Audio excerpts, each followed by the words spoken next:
Instant, mais on est en ligne avec un policier justement qui a sans doute participé à ces manifestations aujourd'hui de près ou de loin. Benjamin Camboulive, bonjour, vous êtes le secrétaire zonal Île-de-France pour Alternative Police CFDT.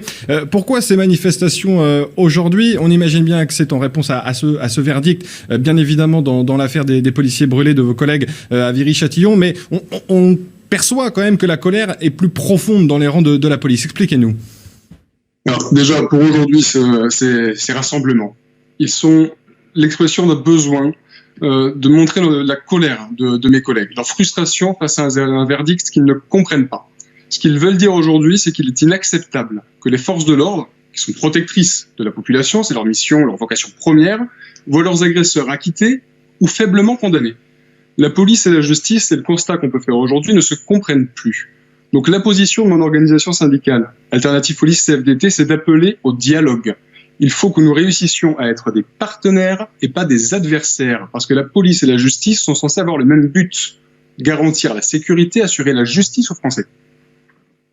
Et c'est là que le bas blesse aujourd'hui, on le comprend bien, c'est ce lien police-justice qu'a essayé d'installer Emmanuel Macron avec ce duo Gérald Darmanin-Éric Dupond-Moretti. Ça ne fonctionne pas suffisamment. Qu'est-ce qu'il faudrait mettre en place pour renforcer ce lien selon vous ?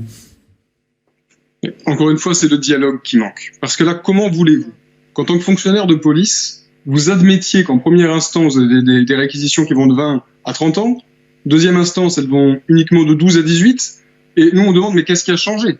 Est-ce que la gravité de la scène a changé ? Est-ce que l'horreur de l'acte a changé ? Moi, ce qu'expriment mes collègues aujourd'hui, c'est que seul le sentiment d'impunité a changé, et s'est vu renforcé. Ce verdict, il est ressenti par mes collègues comme un désaveu. On a l'impression d'avoir laissé un blanc-seing à tous ceux qui considèrent qu'un bon flic, c'est un flic mort. C'est ça qui est perçu comme message. Donc nous, on essaye d'être responsables en tant qu'organisation syndicale, de prendre de la hauteur là-dessus et de se rendre compte que le vrai problème, c'est celui de l'entente police-justice. Il faut, plutôt que de crier, réussir à instaurer un réel dialogue pour avancer.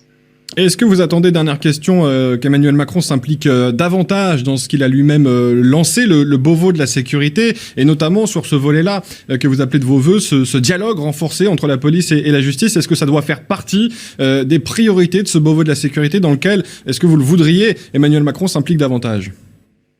Écoutez, bien entendu, tout ce qui peut aider à ce que le travail de la police garde son sens est favorable, nous y sommes favorables. Ce qu'il faut, c'est que l'État parvienne à reconquérir tous les territoires où son autorité est mise à mal, là où elle est mise en cause, là où elle est rejetée. Et tout ce qui va dans ce sens-là, nous y sommes favorables. Bien, merci. Merci Benjamin Camboulive pour votre témoignage. Et on a bien entendu vos arguments et suivi ces manifestations de colère aujourd'hui des policiers après ce verdict. Jean-Didier Berger, maire de Clamart.